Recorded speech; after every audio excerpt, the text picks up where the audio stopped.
வணக்க நண்பர்களே. ஒருவர் பற்றி பேசுறது மனிதருக்கு ஏன் இவ்வளோ பிடிக்கிறது? அதாவது நண்பர்கள் சந்தித்தாலும், அலுவலகத்தில் இருந்தாலும், குடும்ப நிகழ்ச்சிகள் இருந்தாலும் ஒரு காசிப் எப்போதுமே இருக்கும். அது ஏன்? அதை பற்றி தான் நான் உங்களுக்கு இந்த வீடியோவில் எக்ஸ்பிளைன் பண்ணுறேன். இந்த மாதிரி டெய்லி உங்களுக்கு ஒரு சைக்காலஜிக்கல் பேட்சன் நான் உங்களோட மைண்ட் வித் சதீஸை நீங்கள் லைக் அண்ட் ஃபாலோ பண்ணிட்டு நீங்கள் அப்படியே சப்ஸ்கிரைப் பண்ணிக்கோங்க.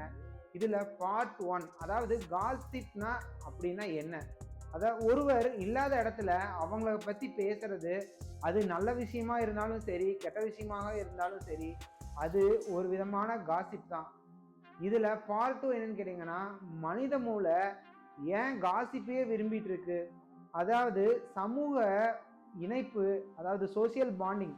காசிப் மனிதர்களை ஒன்றாகத்தான் இணைக்குது. நமக்கு மட்டும்தான் தெரியும் அப்படின்னு நீங்க உங்களுக்கு ஒரு உணர்வை அது உருவாக்கிடுது. இதுல ஆர்வம், அதாவது கியூரியாசிட்டி, மனித மூளை எப்பவுமே ஒரு தகவல் தான் விரும்பிட்டே இருக்குது. குறிப்பாக மற்றவங்களோட வாழ்க்கையை பற்றியோட தகவல்கள் அதை ரொம்ப அது பார்த்துக்கிட்டே இருக்குது, அதனால் எதிர்பார்த்துட்டே இருக்கு. அதனால தான் இந்த கியூரியாசிட்டி கிரியேட் ஆயிருது. ஒப்பிடும் மனநிலை, அதாவது சிலர் மற்றவங்களோட தோல்வியை கேட்டு தங்களை சிறந்தவர்களாக உணர்றாங்க.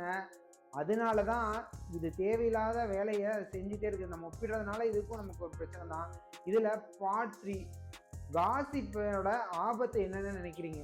அதாவது நம்மளோட நம்பிக்கை இழக்கிறது, உறவுக்குள்ள தேவையில்லாத ஒரு முறிவு ஏற்படுறது, தேவையில்லாத நமக்கு ஒரு மன அழுத்தம் நம்மளுக்குள்ள கிரியேட் ஆயிடுது, தவறான புரிதல்கள்னால நமக்கு தேவையில்லாத பிரச்சனைகள் நிறையா கிரியேட் ஆயிடுது. இதில் பார்ட் 4 என்னன்னு கேட்டிங்கன்னா, ஹெல்த்தி கான்வர்சேஷன், அதோட சேர்த்தி காசிப். இதில் ஹெல்த்தி கான்வர்சேஷன் பார்த்தீங்கன்னா, அது நம்மளோட கருத்துக்களை பற்றி பேசுறது, நம்மளோட அறிவோட பகிர்ந்துக்கிறது, நம்ம பிரச்சனையை தீர்வு கண்டுபிடிக்கிறது. காசிப்னா மனிதர்களை பற்றி பேசுறது, அவங்க இல்லாத போது பேசுறது, அது முக்கியமா. அப்புறம் தேவையில்லாத வதந்திகளை பரப்புறது, அவங்கள காயப்படுத்துறது, அப்புறம் அவங்கள கோபப்படுத்துறது, இது எல்லாம் தான் இந்த காசிப் நடக்குது. இதில் பார்ட் 5 என்னன்னு கேட்டிங்கன்னா, காசிப்பை நம்ம எப்படியெல்லாம் தவிர்க்கலாம். நாம் உண்மையை சரிபார்க்கணும், இல்லாத பற்றி பேசுகிறத குறைக்கணும். அதாவது இல்லாதவங்களை பற்றி இல்லாத டைமில் பேசுகிறத குறைக்கணும். பயனுள்ள உரையாடல்களில் நாம் தொடங்கணும். நமக்கு அது பயனுள்ளதாக இருக்கணும். உங்களோட நேரத்தை நம்மளோட வளர்ச்சிக்காக பயன்படுத்துங்க. இதில் நான் ஃபைனலாக உங்களுக்கு என்ன சொல்கிறேன்னா, காசிப் சில நிமிடம் மகிழ்ச்சியை மட்டும்தான் தரும்.